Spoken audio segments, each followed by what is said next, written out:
Hi dear student, पिछला जो हमारा जो वीडियो था वो vector form of gravitation law पर था और इम्पोर्टेंट ऐसा वीडियो है डियर स्टूडेंट। ये हमारे सिलेबस में है, ये डिलीटेड पोर्शन में नहीं है, ये हमारे सिलेबस में है। और उससे हमने न्यूटन्स लॉज ऑफ मोशन यानी जो ग्रेविटेशनल फोर्स है वो न्यूटन्स लॉज ओबे करता है, ये हमने वहां उस पर प्रूव किया है। तो कभी कभी अगर ऐसा अगर क्वेश्चन अगर आए, show that the gravitational law obey the Newton's laws of motion, तो आपको वो उसका आंसर वो फॉर्म से करना है, वेक्टर फॉर्म से आपको उसको प्रूव करना है डियर स्टूडेंट। तो इंपॉर्टेंट ऐसा वीडियो है, वो वीडियो देखिएगा डियर स्टूडेंट। ओके, तो जो ग्रेविटेशनल जो फोर्स है वो ग्रेविटेशनल फोर्स हमने दो पार्टिकल जो है जिसका मास m1 और m2 है, तो उसके लिए हमने क्या किया है, उसका फॉर्मूला निकाला है।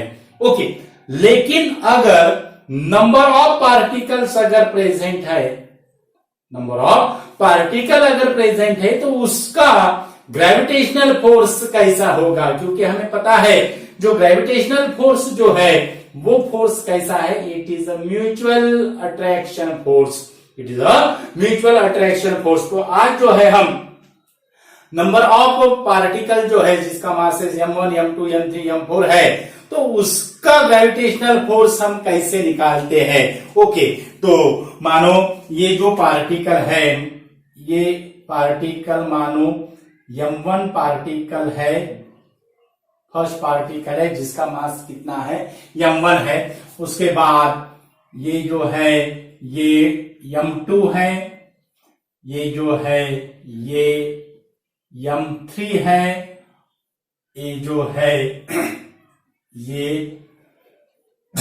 m4 है। चार पार्टिकल्स स्पेस में क्या है, प्लेस है। तो अगर हमने अगर कहा जाए what is the value of the gravitational force exerted by all the particle on particle 1, यानी वन पार्टिकल पे ग्रेविटेशनल फोर्स अगर हमें निकालना है due to the all the remaining particles, तो उसका ग्रेविटेशनल फोर्स हम कैसे निकालेंगे। तो मानो अगर हमें m1 पे फोर्स अगर एक्सर्ट अगर करना है बाय दी मास m2 से, इससे सेकंड पार्टिकल से अगर फोर्स हमें एक्सर्ट करना है तो हम वो कैसा डिनोट करेंगे, that is F12। F12 is the force on particle 1 due to mass m2, जिसका मास m2 है उस पे जो फोर्स जो उससे जो फोर्स एक्ट होगा वन पार्टिकल पे, वो हम कैसे डिनोट कर रहे हैं, F12। कैसे डिनोट कर रहे हैं, F12, यानी कौन एक्सर्ट कर रहा है, पार्टिकल 2। तो m1 पे फोर्स एक्सर्ट कर रहा है, यानी m1 जो रहेगा वो क्या करेगा, it is attracted towards the m2, it is attracted towards the m2। तो ये होगा हमारा F12, ये क्या होगा हमारा F12। m1 m2 m3 m4 ये जो है वो पॉइंट मासेस हम कंसीडर कर रहे हैं। ओके, तो सिमिलरली F13 अगर हमें निकालना है, उसके बाद F14 हमें अगर करना है तो कैसा होगा, यानी F13 यानी 3 जो पार्टिकल है 1 पे एक्सर्ट कर रहा है, यानी इट इज अट्रैक्टेड, यानी ये हम ऐसे दिखा सकते हैं। ओके, उसके बाद m4 है, m4 है यानी F14 हम कैसे डिनोट कर सकते हैं, ऐसे डिनोट कर सकते हैं।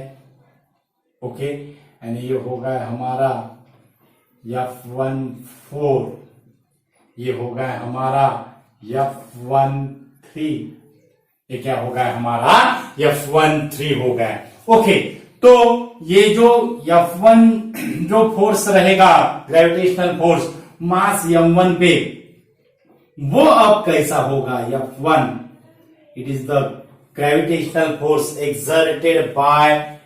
exerted by 3 पार्टिकल्स, 3 पार्टिकल्स है on mass m1, it is equal to vector sum of its all the forces, vector sum of its all the forces acting on the particle of mass m1, acting on the particle of mass m1, यानी इसकी सभी की क्या होगी, vector sum होगी, यानी f1 2 plus f1 3 plus f1 4, f1 that is equal to f1 2 plus f1 3 plus f1 4। अब gravitational force कैसा है, म्यूचुअल अट्रैक्शन फोर्स है, यानी जैसा m2 m1 जो है वो अट्रैक्टेड हो रहा है m2 की तरफ, तो m2 भी क्या होगा, m1 की तरफ क्या होगा, अट्रैक्टेड होगा। तो वो हम कैसे डिनोट करेंगे, that is equal to f21, वो हम कैसे डिनोट करेंगे, f21।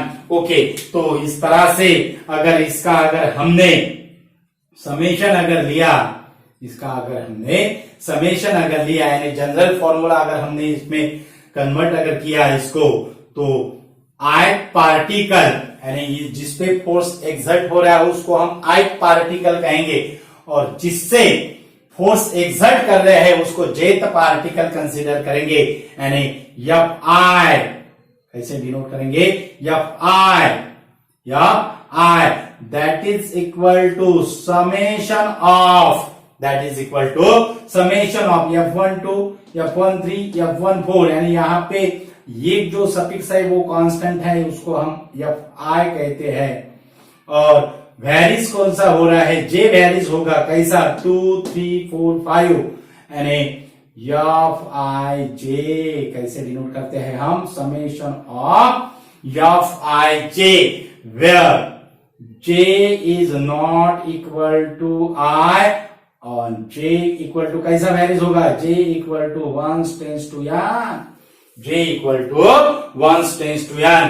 तो ये होगा हमारा gravitational force due to number of masses, gravitational force due to number of masses. Okay, अब एक ऐसा इंपॉर्टेंट ऐसा कंक्लूजन है डियर स्टूडेंट, मानो अगर ऐसा अगर हॉलो स्फीयर है, मानो अगर ऐसा अगर हॉलो स्फीयर है, और ये हॉलो स्फीयर के इनसाइड में अगर कहीं भी ये पोजीशन पे, मानो ये पोजीशन पे, अगर ये पोजीशन पे अगर पॉइंट मास अगर सिचुएटेड है, when the point mass situated in anywhere inside the hollow sphere, thin uniform hollow sphere means उसका डेंसिटी जो रहेगा वो यूनिफॉर्म रहेगा, उसके बाद ये जो हॉलो स्फीयर है वो थीन है, तो मास पॉइंट मास अगर उसके इनसाइड में एनीवेयर अगर सिचुएटेड है, तो जो ग्रेविटेशनल फोर्स जो एक्स होगा, ग्रेविटेशनल फोर्स जो एक्स होगा,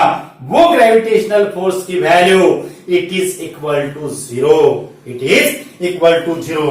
बहुत इंपॉर्टेंट ऐसा कंक्लूजन है dear student, the point mass situated inside the thin uniform hollow sphere of uniform density is situated inside the hollow sphere, is situated inside the hollow sphere। Okay, तो उसका जो gravitational force होगा, उसकी gravitational force की value क्या होगी, 0 होगी। मानो ये अगर पार्टिकल यहां पे अगर है जिसका पॉइंट मास हमने m से अगर डिनोट किया, और उसको अगर हमने ये पार्टिकल अगर नाम अगर दिया, क्या नाम दिया, ये पार्टिकल नाम अगर दिया एग्जैक्टली सेंटर पे वो सिचुएटेड है, यानी it is the symmetrically distribution, exactly centre पे है यानी सिमेट्रिकली डिस्ट्रीब्यूशन है। मानो ये पॉइंट अगर यहां अगर रहता था, फिर भी ग्रेविटेशनल फोर्स की वैल्यू क्या आती थी, 0 आती थी। ओके, तो ये जो एग्जैक्टली अगर सेंटर पे अगर है, एग्जैक्टली सेंटर पे अगर है, तो ये जो पॉइंट ये है, ये पॉइंट ये जो स्फीयर जो है, ये स्फीयर के पार्ट से, एवरी पार्ट से ये क्या करेगा, फोर्स क्या करेगा, एक्सर्ट करेगा, equal and opposite force, equal and opposite force. यानी हमने ये अगर पेयर अगर कंसीडर अगर की, ये फोर्स की अगर पेयर अगर कंसीडर अगर की, ओके, तो ये फोर्स की अगर पेयर अगर हमने कंसीडर अगर की तो हमें क्या नजर आ रहा है, इसका मैग्नीट्यूड सेम है लेकिन डायरेक्शन क्या है, अपोजिट है।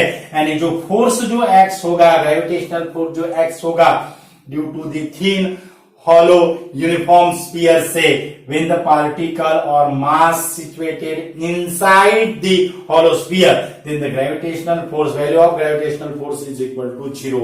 बहुत इंपॉर्टेंट ऐसा कंक्लूजन है डियर स्टूडेंट। और यही अगर पॉइंट अगर आउटसाइड अगर रहा तो ग्रेविटेशनल फोर्स जो स्पीयर जो एक्सर्ट करेगा which is acts as all the mass is concentrated as a centre of the sphere. Okay, तो इस तरह से जो है ये हमने इंपॉर्टेंट ऐसा कंक्लूजन निकाला है इससे। और जो नंबर ऑफ पार्टिकल जो होंगे gravitational force due to number of point masses, तो उसका भी हमने फॉर्मूला निकाला है। इंपॉर्टेंट ऐसा वीडियो है डियर स्टूडेंट, ज्यादा से ज्यादा स्टूडेंट को शेयर कीजिए। और हमारे चैनल पे अगर नए अगर यूजर है तो हमारा चैनल सब्सक्राइब कीजिए। पिछला जो वीडियो है वेक्टर फॉर्म का, vector form of gravitation law, important ऐसा वीडियो है डियर स्टूडेंट, उसको जरूर देखिएगा डियर स्टूडेंट। आप यूट्यूब पे सर्च करके देखिएगा। Thank you so much.